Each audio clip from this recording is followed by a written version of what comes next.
In the summer of 2019, a team of wildlife researchers stationed in the Chilcat River Valley of southeastern Alaska documented something that stopped them from moving on for 3 full days.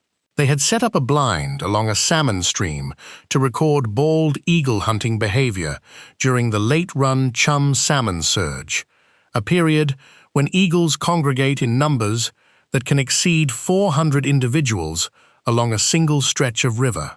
What they were watching was standard fieldwork, or it was supposed to be. The researchers were cataloging which birds were eating, how frequently, and what prey items they were selecting. Routine behavioral ecology. What one of the graduate students noticed on the second afternoon, while reviewing footage on a laptop in the blind, was that a specific bird, identifiable by a notch in its left secondary feathers and a distinctive pale streak above the eye, was not hunting the way the models predicted it should. It was not hunting the way any of the models predicted any eagle should. It was doing something that required either a significant revision of what the research team thought they understood about eagle cognition, or a very long conversation about whether what they were watching was actually what it looked like. It looked like planning, not the simple opportunistic planning that any intelligent predator employs when it selects a target and adjusts its approach to terrain and wind. Something structurally more complicated than that. The bird was manipulating the behavior of other birds to create hunting conditions that did not exist before it acted on the environment. It was engineering its own opportunities.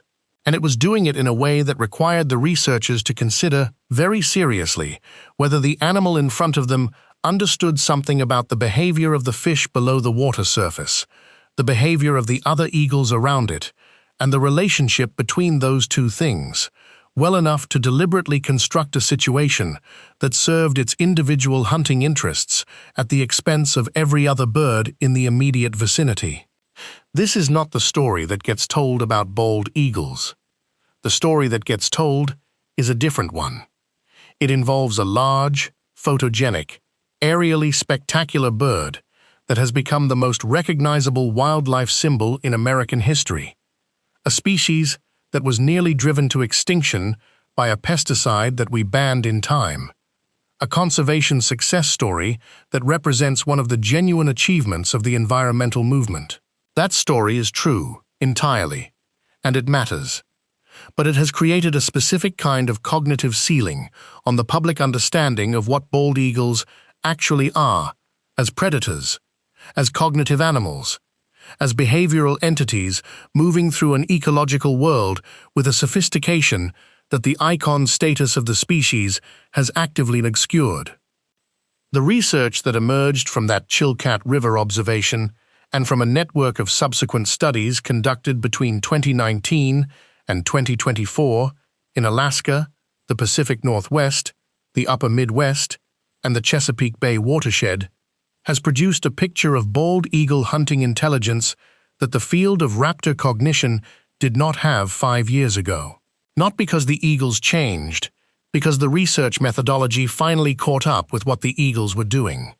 The combination of high-resolution video telemetry, GPS tracking at second-by-second intervals, underwater acoustic monitoring, and a renewed willingness among researchers to look at behavioral data without the constraint of existing cognitive models has revealed a predator operating at a level of tactical sophistication that places it in a category alongside animals whose intelligence has been studied intensively for decades, and that the bald eagle, until very recently, was not assumed to belong to. If you find what follows interesting enough to want more of it, the button for that is somewhere on the screen right now. Use it before you forget, because what comes next requires your full attention. The foundational problem with studying raptor intelligence is methodological, and it has distorted the field for longer than most researchers in it are comfortable acknowledging. Raptors are difficult to study in the way that primates, corvids, and cetaceans have been studied. You cannot put an eagle in a laboratory setting and give it puzzles to solve without fundamentally altering the thing you are trying to understand. Eagles in captivity are stressed animals whose cognitive performance is suppressed by confinement in ways that produce systematic underestimates of their natural capacity. The field studies that dominated raptor behavioral ecology through most of the 20th century were observational rather than experimental, which meant researchers were watching eagles hunt and cataloging what they saw, but doing so through a theoretical framework that assumed a specific upper boundary on what a raptor was capable of cognitively.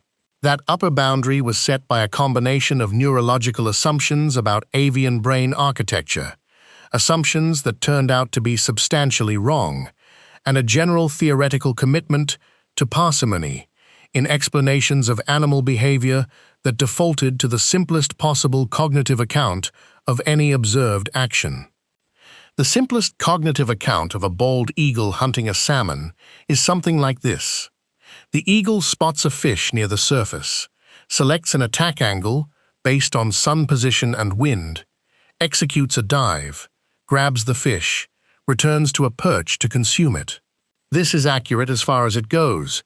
It is also approximately as useful for understanding what bald eagles are actually doing as describing a chess grandmaster as a person who moves small carved pieces around a board. The mechanics are correct. The description tells you almost nothing about the process. The first thing the new research established, and this is the piece that required the most revision of existing assumptions, is that bald eagles maintain detailed spatial memories of prey distribution and prey behavior patterns across extremely large geographic areas, and that they update those memories in real time based on cues from the environment and from the behavior of other animals that they are tracking simultaneously. This is not news in the sense of being counterintuitive once you say it clearly. Of course, a large-brained predator that lives for 20 to 30 years in the wild, occupying a territory it learns in extraordinary detail over years of experience, maintains detailed spatial memory. The news is in the resolution of that memory and in the evidence that eagles use it not simply to return to known productive locations, but to reason, in some sense, that the field is still working to characterize precisely about why those locations are productive and what changes in conditions mean for productivity on a given day, at a given time, in a given water temperature and river level and light condition. The research team that grew out of the Chilcat River observation, which eventually expanded into a multi-institution collaboration with participants from the University of Alaska, Oregon State, and the Cornell Lab of Ornithology, began asking a specific question in 2020 that had not been framed this way before. The question was not, what do bald eagles do when they hunt? The question was, what information are bald eagles using to decide where to be before they hunt? The distinction sounds subtle, and it is enormously consequential. The first question treats the eagle as a reactive animal, responding to stimuli it encounters. The second question treats the eagle as an anticipatory animal, positioning itself based on predictions about where and when prey will be available. The data that came back from the study population in the Chilcat River Valley, which by 2021 included GPS tracking data from 47 individually identified birds, suggested very strongly that the second framing was the correct one. The GPS tracks showed that individual eagles were not distributing themselves randomly along the river, or even simply tracking the areas of highest current fish concentration. They were positioning themselves in ways that, when analyzed against the salmon movement data from the underwater sonar arrays the team had deployed, reflected what appeared to be predictions about where fish would be in the near future, rather than simply where fish were at the moment. Eagles that were GPS tracked to a specific riffle section of river in the early morning were arriving at that section in advance of the salmon pulse that moved through it, not in response to the salmon that were already there. The timing difference between eagle arrival and salmon arrival at those sections was consistent enough across individuals and across days to suggest that the eagles were not responding to the fish they could already see. They were responding to something else, something that told them where the fish would be. The something else turned out to be a convergence of cues that the research team spent the better part of 2 years working to disentangle. Water temperature, which correlates with salmon movement rates in ways that are consistent and learnable. River flow, which affects which channel sections become navigable for large numbers of fish at specific discharge rates. The behavior of other predators, specifically bears and mergansers, whose own movement along the river reflected their own predictions about fish location, and whose activity could be read by an eagle as a secondary information source.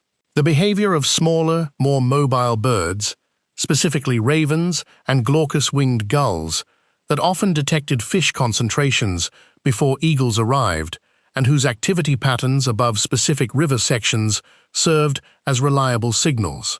And something more ambiguous, but consistently present in the behavioral data, something that appears to involve the eagle's own accumulated experience of how fish move through specific features of the river topography under specific conditions. Experience that the longest resident individuals in the study population appeared to be applying with a precision that their younger counterparts lacked. The finding that resident experience was producing measurably better hunting performance is not surprising as a general statement. Older, more experienced animals are often better hunters than younger ones. What was surprising was the scale of the performance differential and what it implied about the nature of the knowledge being applied. The oldest individually identified birds in the Chilcat study population, birds with identifiable marks that placed them as resident in the valley for a minimum of 12 years based on photographic records, were hunting with a success rate that was, in some habitat sections during the peak run period, more than twice the success rate of birds in their first or second year of independent hunting. That kind of differential requires more than better reflexes or more practiced aerial mechanics. The young birds that were being watched were not failing because they were physically incapable of catching salmon. They were failing because they were in the wrong places, at the wrong times, making choices about when to commit to a strike that were systematically less well-timed than the choices being made by experienced residents. They lacked the predictive model that the experienced birds had built, apparently over years of fishing the same water under the same range of conditions, that allowed those birds to be where the fish were going to be, rather than where the fish had been. The implication that bald eagles build and apply something like mental models of prey behavior is the piece of this research that generated the most internal debate within the collaboration, and that the papers emerging from it have been most careful to describe precisely. Mental model is a term that carries significant cognitive loading, and that researchers in animal behavior have been understandably cautious about applying to non-primate species without very specific evidence. The Chilcat data does not prove that bald eagles have mental models in the full sense that cognitive scientists apply that term to humans. What it shows is behavioral evidence of prediction. Evidence that eagles are acting on information about future prey location, rather than only current prey location, in a way that requires some internal representation of the relationship between environmental variables and prey behavior. Whether that representation constitutes a model in the philosophically loaded sense is a question the data cannot answer definitively. What the data answers very clearly is that the conventional account of eagle hunting as reactive opportunism is insufficient. The birds are doing something more structured than that. They are doing something that looks, at minimum, like applied expectation about how their environment is going to behave.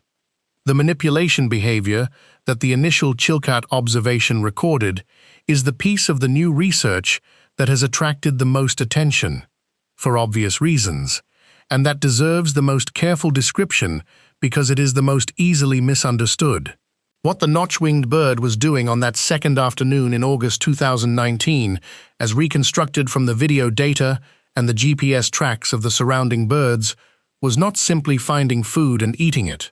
It was creating a disturbance in a section of river where other eagles were actively fishing, specifically by making a series of approach runs that did not result in strikes, that caused the other eagles in that section to take flight defensively, and that in doing so disrupted the fish below the surface in a way that moved them into a downstream riffle where the notch-winged bird then positioned itself and executed 3 successful strikes in rapid succession. The first interpretation of this, and the one that the team applied initially, was that it was coincidental. The approach runs were genuine attempts that the bird abandoned. The fish movement was a response to the surface disturbance of multiple birds taking off simultaneously. The notch-winged bird's positioning in the downstream riffle was opportunistic rather than anticipatory. This interpretation required the team to accept that the bird had been extremely lucky across 3 separate instances over the course of 40 minutes, because the sequence repeated. Not identically, but with the same structural logic. A disturbance action in an area of high eagle density, a fish response, a harvest in the zone below, 3 times in 40 minutes. The probability of that sequence occurring by chance against the base rate of successful strikes in that section of river was low enough that the team stopped calling it coincidence by the time the 3rd iteration completed. The harder question, the one that the field is still actively working through, is what cognitive process produced the behavior. The spectrum of possibilities runs from something like classical conditioning.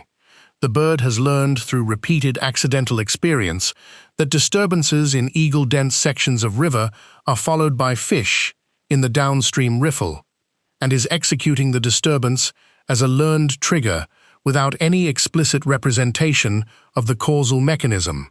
To something considerably more cognitively demanding, the bird has an explicit representation of the relationship between upstream disturbance and downstream fish movement, and is generating the disturbance deliberately to produce the downstream outcome it predicts. The behavioral data alone cannot distinguish between these possibilities with certainty. What additional work, specifically experimental work, done with captive birds in controlled settings at the Cornell lab between 2021 and 2023 added to the picture was evidence that bald eagles can learn causal relationships between their own actions and environmental outcomes in ways that generalize to novel contexts, which is a cognitive signature more consistent with the explicitly representational end of the spectrum than the pure conditioning end.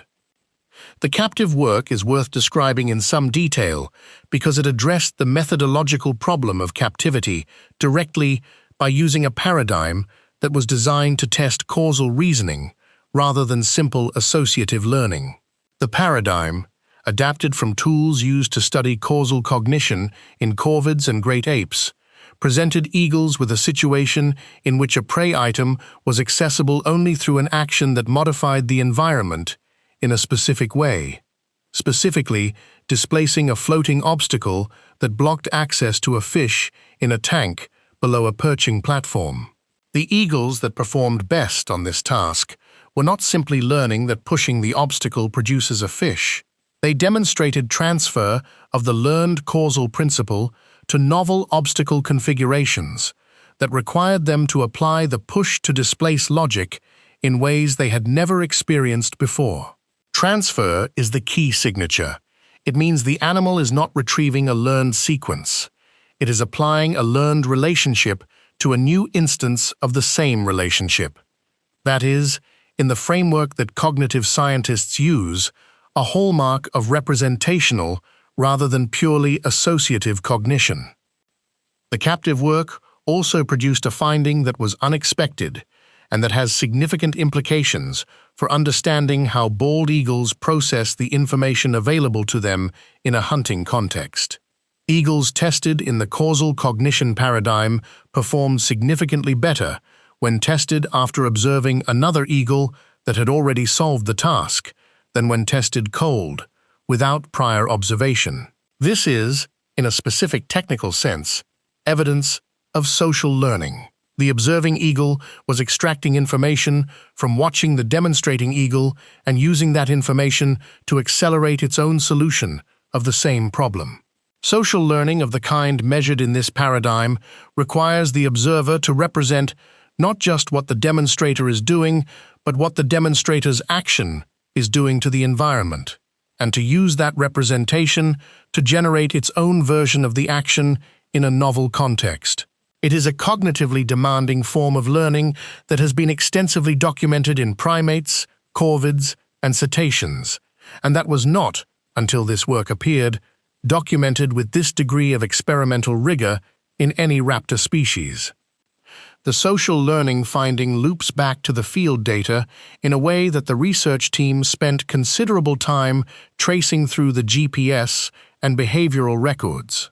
If bald eagles learn from watching other eagles, then the aggregations in which they gather during salmon runs are not simply opportunities for feeding.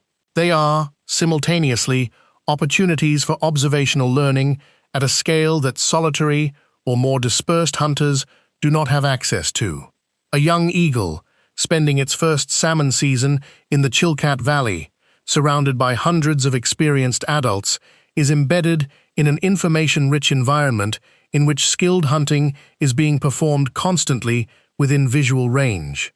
The observational learning capacity, documented in the captive work, predicts that the young eagle in that environment is not just watching the experienced adults. It is extracting information about what the experienced adults are doing and filing it against the possibility of application in its own hunting.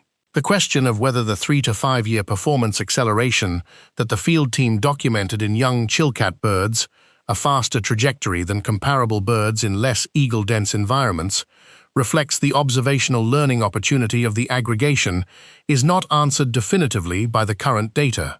It is a prediction of the social learning model that the researchers are now designing the next phase of the study to test. The kleptoparasitism dimension of bald eagle hunting behavior is one that has been known in broad outline for a very long time, and that the new research has substantially reframed in terms of its cognitive demands and its strategic sophistication. Kleptoparasitism, in the ecological sense, means stealing food from another animal rather than catching it independently. Bald eagles do this extensively, to fish that ospreys have caught and are carrying, to otters that have hauled fish onto riverbanks, to other bald eagles that are less dominant or less physically capable of defending a catch. It has generally been described in raptor behavioral ecology as opportunistic piracy, something the eagle does when it sees an opportunity, without implying any particular degree of planning or anticipation in how those opportunities are created or selected. The new research dismantled that description methodically. The GPS data from the Chilcat study population showed that the birds most frequently engaged in kleptoparasitism were not randomly distributed across the landscape or randomly positioned relative to the birds they stole from. They were positionally organized in ways that implied anticipatory behavior. Eagles that frequently targeted ospreys for food theft were tracked to positions that overlook osprey fishing perches in the early morning hours, before osprey fishing activity began, in a pattern that suggests they were positioning to observe osprey hunting and intercept prey before it was secured. Eagles that targeted other bald eagles were doing so with a consistency that reflected knowledge of which specific individuals were likely to be productive hunters and which were not, with theft attempts concentrated on birds whose hunting history the studying team could document from their own records, and that the thieving eagle, somehow, appeared to have assessed in a manner consistent with the field record. The idea that bald eagles are individually tracking the hunting success rates of other individual eagles in their local population and using that information to target their theft attempts is one that sounds, stated boldly, like the kind of conclusion that researchers usually resist until they have no alternative. The team resisted it. They ran the alternative explanations with some rigor.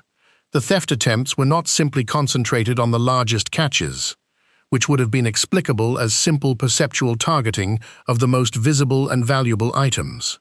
They were concentrated on specific birds across multiple days and multiple catch sizes, with a consistency that pointed to individual recognition and individual assessment rather than situation-by-situation opportunism. The most parsimonious explanation that fits the data requires the thieving eagles to be maintaining something like a reputational model of their neighbors, a running assessment of which individuals are reliably productive in ways that are worth targeting, and updating that model based on ongoing observation. Reputational modeling of other individuals is a cognitive capacity that has been documented in primates, and that researchers have identified as a foundational component of complex social cognition. It requires individual recognition, memory of individual behavioral history, and the ability to use that memory to generate predictions about future individual behavior. The evidence for it in the Chilcat eagle data is behavioral and indirect. It is consistent enough, however, that the research team included it in their 2022 paper as the leading explanation for the theft target selectivity they were observing, with the caveat that the evidence was associational and that direct experimental confirmation was a priority for future work. The hunting behavior observed during winter months in the upper Midwest, where bald eagles congregate along open water on rivers that remain unfrozen, and where their prey is primarily waterfowl rather than fish, added a different dimension to the emerging picture of eagle hunting intelligence. The winter behavior of eagles hunting mallards and Canada geese on the Mississippi and Missouri rivers has been documented in detail by researchers at the University of Minnesota and the Missouri Department of Conservation, who began a dedicated study of eagle hunting tactics in the winter of 2020 and whose data was formally integrated into the larger collaboration by 2022. The picture that emerged from the winter waterfowl hunting data was, in some respects, more striking than anything in the salmon run work, because the prey was mobile and aerial rather than aquatic, and because the tactics the eagles were using bore marks of coordination that the individual GPS tracks could demonstrate were not accidental. Bald eagles hunting ducks and geese in open water use a fatigue strategy that has been known in the hunting literature for decades. The eagle identifies a flock on the water, flushes it, selects an individual target bird, and pursues it aerially until the target bird tires. Mallards can sustain flight for a limited time, but cannot sustain evasive flight against a pursuing eagle indefinitely. The eagle's strategy of repeated pursuit passes, forcing the duck to execute energy-intensive evasive maneuvers, is ultimately a war of attrition that the eagle wins by having a larger energetic reserve and by not needing to fly the full evasive course itself. This is standard, well-documented, uncontroversial. What the Minnesota and Missouri data added was evidence that the eagles were not doing this singly. They were doing it in pairs and trios that rotated pursuit responsibilities in a way that dramatically extended the effective duration of the fatigue strategy without any individual eagle bearing the full energetic cost. The coordination pattern went like this. Eagle A initiates pursuit and forces the duck through 2 or 3 evasive maneuvers. Eagle A breaks off pursuit at a distance and altitude at which Eagle B, waiting at a position the duck's evasive course had been trending toward, takes up pursuit without the duck having any opportunity to rest. Eagle B drives the duck through another set of maneuvers and breaks off. Eagle C, if present, repeats the pattern. The duck, having executed 5 to 10 full evasive maneuvers without rest, is now genuinely fatigued. One of the pursuing eagles makes the final capture strike against a target whose evasive capability has been systematically depleted by the coordinated series. The caloric return on the kill is shared across the participants in the pursuit, each of which invested significantly less energy in the capture than any single bird would have if it had attempted the same fatigue strategy alone. The critical question about this behavior is whether it is coordination in any meaningful sense, meaning whether the birds are acting in ways that are responsive to each other's actions in real time and organized around a shared goal, or whether it is pseudo-coordination, meaning each bird is pursuing a simple individual rule that happens to produce an efficient group outcome without any of the birds responding to what the others are doing. The distinction matters enormously for what the behavior tells us about bald eagle cognition. Pseudo-coordination requires no particularly advanced cognitive machinery. True coordination requires the eagles to be modeling each other's positions and actions, and timing their own actions in relation to those models. The GPS tracking data, at second-by-second resolution, was what made it possible to approach this question empirically rather than speculatively.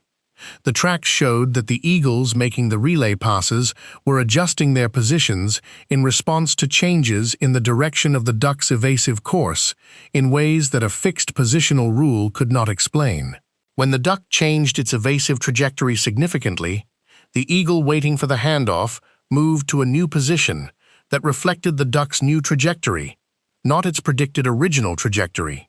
This means the waiting eagle was tracking the duck's movement and updating its own position accordingly, which requires real-time monitoring of what the other eagle and the duck are doing, and behavioral adjustment in response.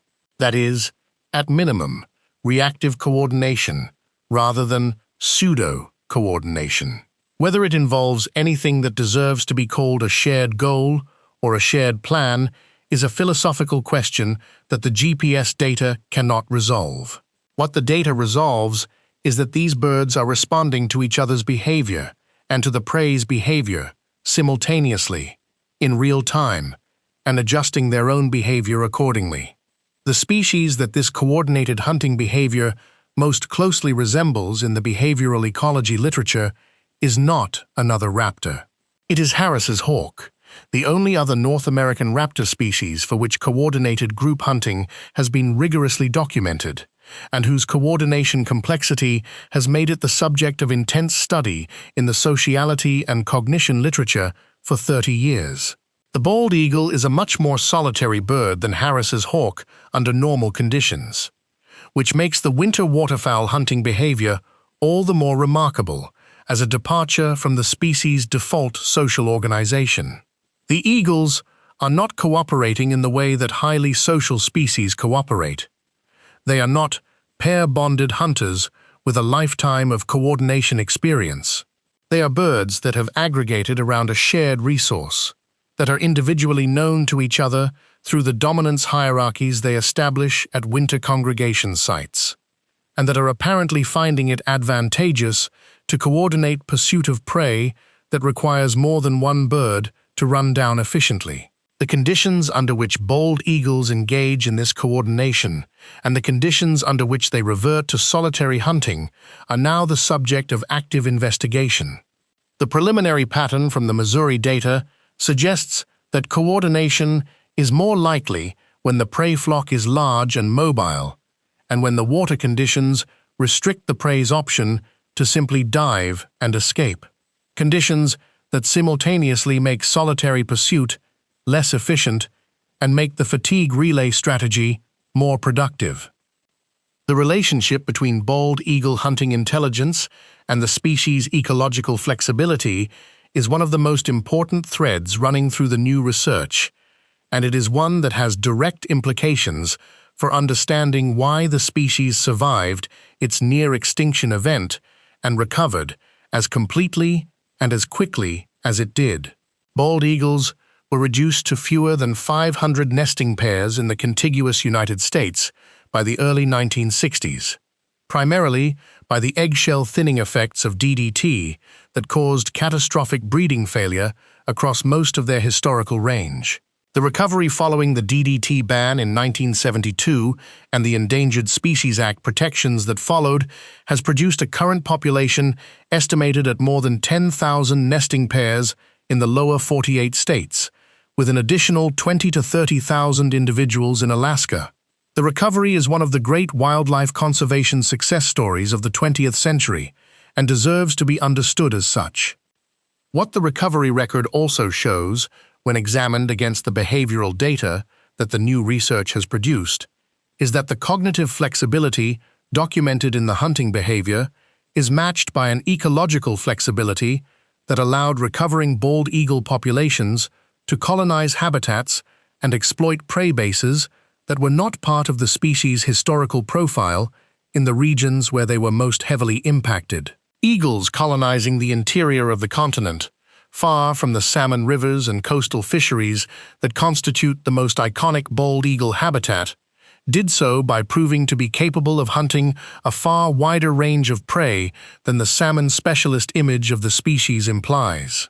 Waterfowl, mammals up to the size of young deer fawns and wild turkeys, carrion of all kinds, even invertebrates in specific contexts. The dietary flexibility is driven by the same underlying cognitive capacity for learning, prediction, and tactical adjustment that the new research has documented in the hunting domain. An animal that can learn to predict where salmon will be in a specific riffle under specific conditions can also learn to predict where mallards will be on a specific slough at dawn in January. The mechanism is the same. The application is different. The flexibility of application is what allowed recovering populations to find viable prey bases in landscapes that had not been significant bald eagle habitat for decades. The urban and suburban dimension of bald eagle range expansion over the past 30 years is the behavioral domain that has produced some of the most accessible evidence for hunting flexibility, and that has challenged the species' specialist reputation most visibly. Bald eagles now nest successfully in metropolitan areas across much of the eastern United States. Washington, D.C., Philadelphia, Seattle, and dozens of smaller cities host active bald eagle nests within the urban core or in immediate peri-urban habitat.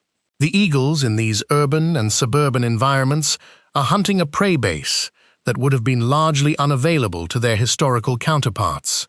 Stocked fishing ponds, golf course water features, ornamental ponds in residential developments, park ponds managed for recreational fisheries.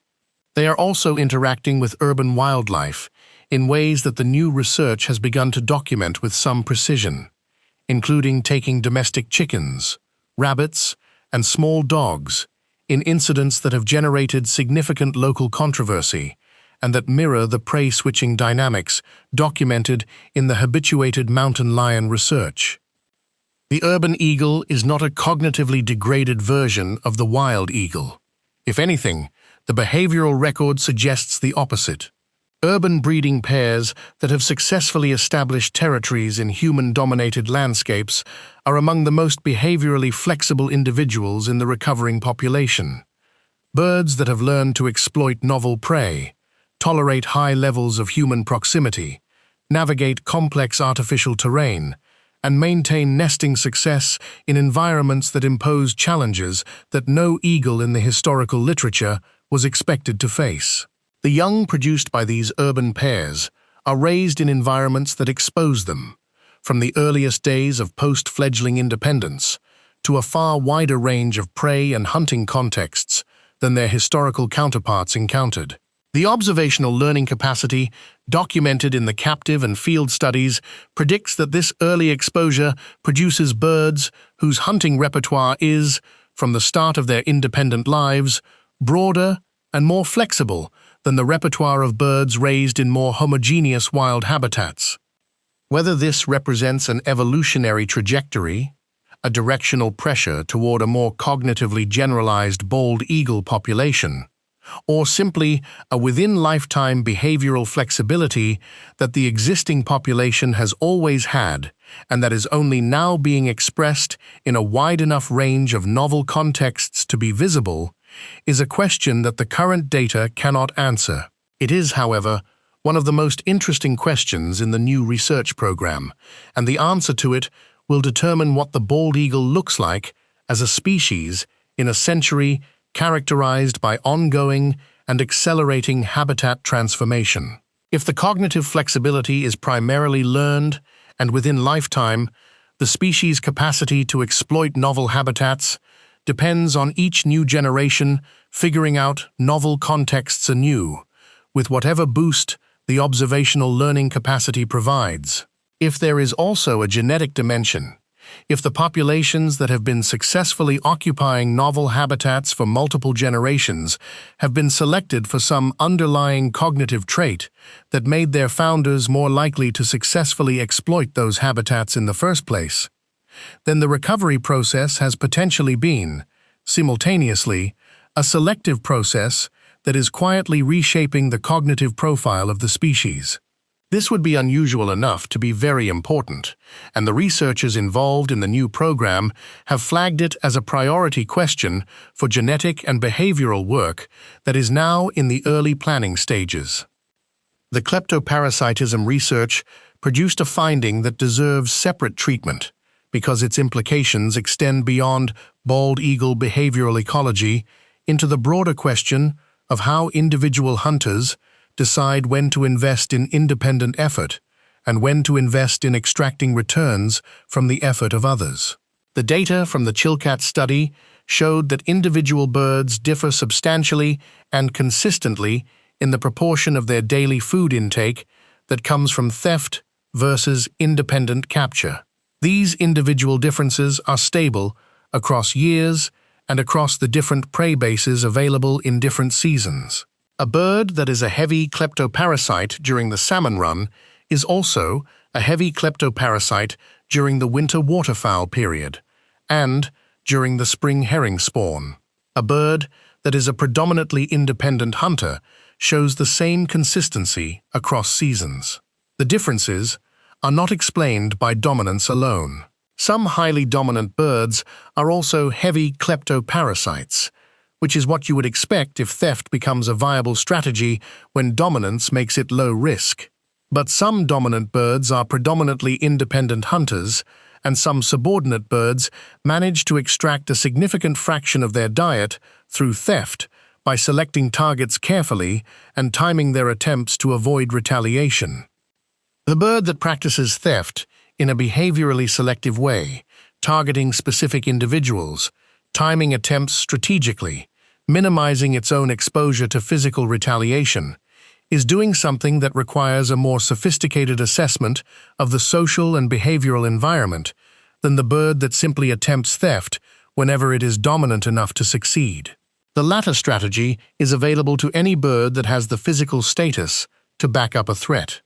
The former strategy is available to any bird with the cognitive capacity to model individual theft targets, assess timing, and select attempts with a precision that maximizes return while minimizing risk. The data shows that both strategies produce comparable net food intake across the population, which means neither is clearly superior in a strict energetic accounting sense, but that the selective approach produces its returns with significantly lower physical risk to the bird employing it, because it involves fewer confrontations per successful theft and fewer confrontations with targets that could win them. That is an efficiency gain that accrues to the cognitively more demanding strategy, and it implies that there is a fitness return on the cognitive investment required to execute it. The stress physiology work that the Minnesota team integrated into the broader collaboration beginning in 2021 added a dimension to the picture that had not been part of the original research design and that turned out to be one of the most illuminating. Feather cortisol levels, which provide an integrated measure of physiological stress over the period of feather growth, were analyzed for a subset of the GPS-tracked birds and showed something unexpected. The birds with the highest independent hunting success rates, the birds that were most efficient at catching their own prey, did not have the lowest stress levels. The birds with the lowest stress levels were the ones that combined moderately successful independent hunting with highly selective kleptoparasitism. They were not the best hunters. They were the best at managing the total energy budget of hunting, including the energetic and physiological costs of failed attempts, confrontational interactions, and long pursuit flights. The most stressed birds were those with intermediate success rates at both strategies, the ones that were not efficient enough at independent hunting to rely on it, and not selective enough in their theft attempts to make kleptoparasitism reliably productive.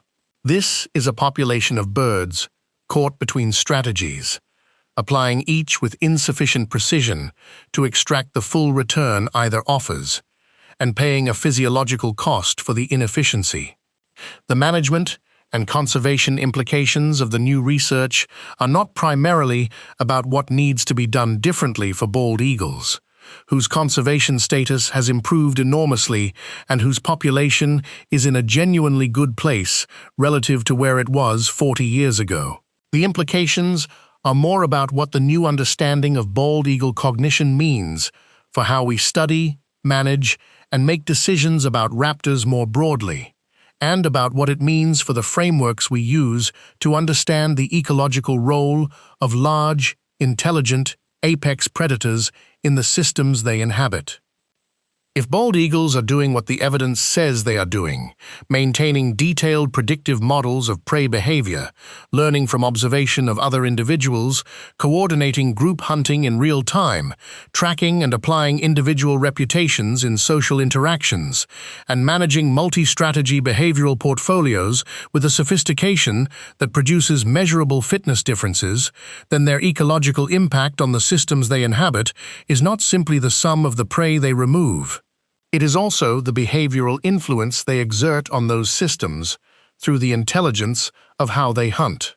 A predator that can predict where prey will be, not just where it currently is, exerts a different kind of selective pressure on prey behavior than a predator that simply pursues whatever it encounters. Prey populations under the selective pressure of a predictive predator evolve different anti-predator behaviors than prey populations under the pressure of a reactive one.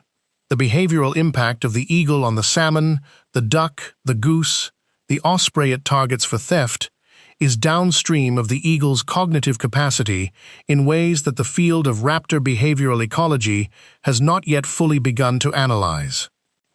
The researchers involved in the new work have been explicit, in conversations and in the discussion sections of their papers, about the degree to which the findings required them to revise assumptions that they had not even recognized as assumptions until the data forced the revision. The assumption that raptors are primarily instinct-driven predators that execute hard-wired behavioral programs with modest learning overlays is not a position that anyone in the field would have stated boldly in those terms. But it was the working model, and it shaped what researchers looked for, how they framed what they saw, and what explanations they defaulted to when the data could have supported more cognitively demanding accounts.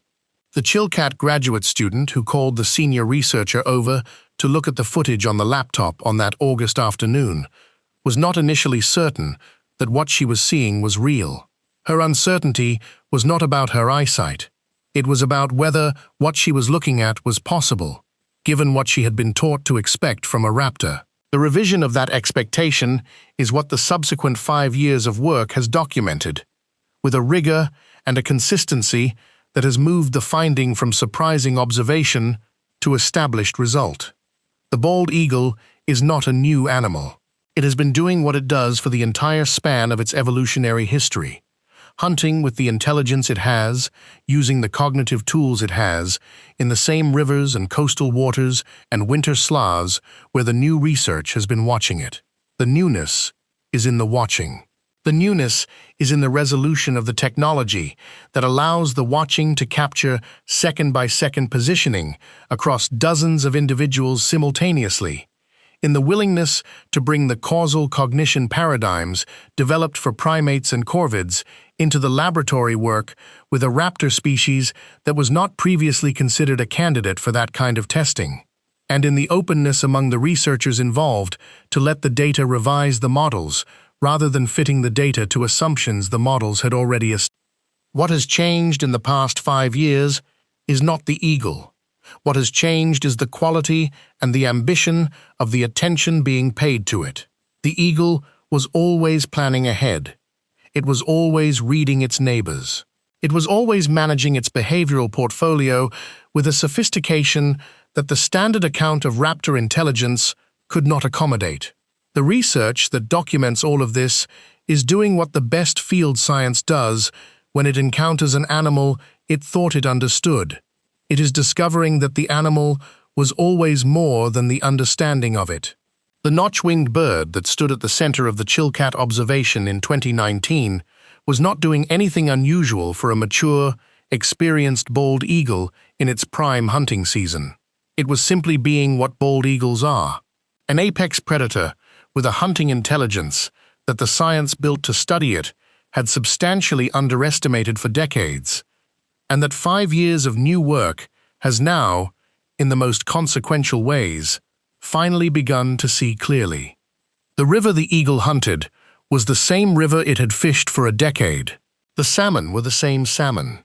The other eagles competing with it were the same birds it had spent years learning in the way that the new research tells us it could learn them, individually, in terms of behavioral history, in terms of what each one was worth targeting and what each one was worth avoiding. Nothing about the landscape had changed. The change was entirely in what the researchers watching the bird were finally equipped to understand about what they were seeing. And what they were seeing, when they finally had the tools to see it clearly, was something that the icon had always obscured. Not a symbol, not a mascot, not a photogenic representative of wilderness and national identity. An animal that hunts with its mind, that plans ahead, that reads other minds, that learns from watching, that manages the full complexity of a competitive social environment with the same precision that it manages its approach to a moving fish in cold river current, in low light. An animal that was doing all of that long before anyone thought to look for it. And that was doing it too well and too quietly to be easily seen for what it was. The conversation about what bald eagles are capable of is not over. It has, after a very long time of being conducted with insufficient ambition and insufficient tools, finally and properly begun.